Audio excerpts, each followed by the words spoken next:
साथियों, देश के प्रसिद्ध कवि माखनलाल जी चतुर्वेदी की एक कविता और उस कविता की पंक्तियों में उन्होंने कहा, भूखंड बिछा, भूखंड बिछा आकाश ओढ़, नए नोदक ले, मोदक प्रहार, ब्रह्मांड हथेली पर उछाल, अपने जीवन धन को निहार। ये पंक्तियां सामर्थ्य की पराकाष्ठा का वर्णन करती है। शक्ति ऐसी हो कि भूखंड को बिछा सके, आकाश को ओढ़ सके, ब्रह्मांड को हथेली पर उछाल सके। ताकत ऐसी हो कि कठिन से कठिन परिस्थिति का भी हंसकर, डटकर मुकाबला कर सके। आज मां भारती भारत के युवाओं से यही आह्वान कर रही है, भूखंड बिछा, आकाश ओढ़, नए नोदक ले, मोदक प्रहार, ब्रह्मांड हथेली पर उछाल, अपने जीवन धन को निहार। आने वाले 25 साल का अमृतकाल देशभक्ति के ज्वार का है और आज चुनौती इस बात की नहीं है कि दुनिया में कोई इसे स्वीकार करेगा या नहीं। आज महत्व इस बात का है कि जब दुनिया भारत को इतनी उम्मीदों के साथ देख रही है, इतने भरोसे के साथ देख रही है, तो भारत अपने प्रयासों में कहीं से भी कमजोर तो नहीं पड़ जाएगा।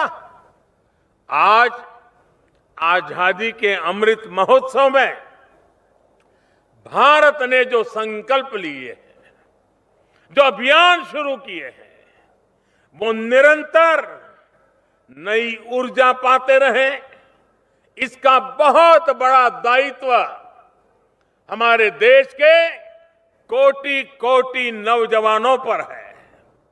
आज इस समय जितने भी युवक युवतियां एनसीसी में हैं, एनएसएस में हैं, उसमें से ज्यादातर इस शताब्दी में ही पैदा हुए हैं। आपको ही भारत को 2047 तक बड़े आन बान शान के साथ लेकर जाना है। इसलिए आपकी कोशिश है, आपके संकल्प,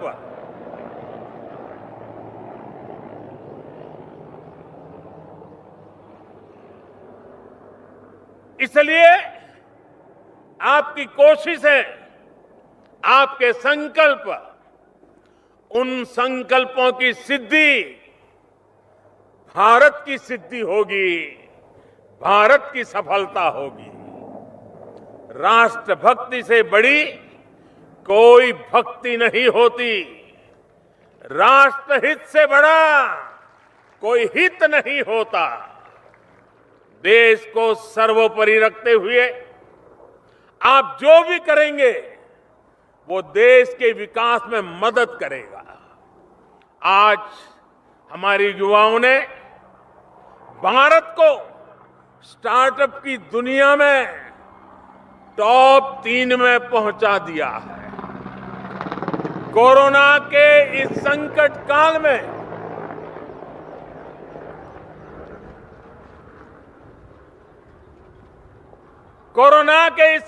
काल में जितने यूनिकॉर्न बने हैं, वो भारत के युवाओं का शक्ति प्रदर्शन है।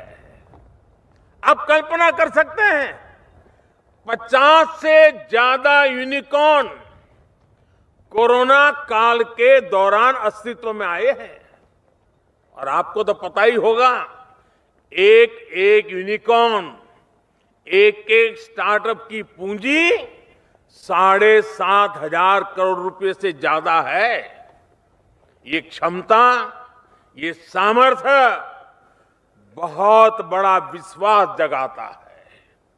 और जानते हैं इसमें सबसे बड़ी बात क्या है कि हजारों स्टार्टअप्स देश की किसी न किसी आवश्यकताओं को पूरा करने के लिए बने हैं। कोई कृषि क्षेत्र में नया कर रहा है, कोई सप्लाई चेन को सुधारने के लिए नया कर रहा है, कोई शिक्षा के क्षेत्र में बदलाव के लिए कुछ नया कर रहा है। इनमें देश के लिए कुछ करने का जज्बा है, कुछ कर गुजरने का जज्बा है।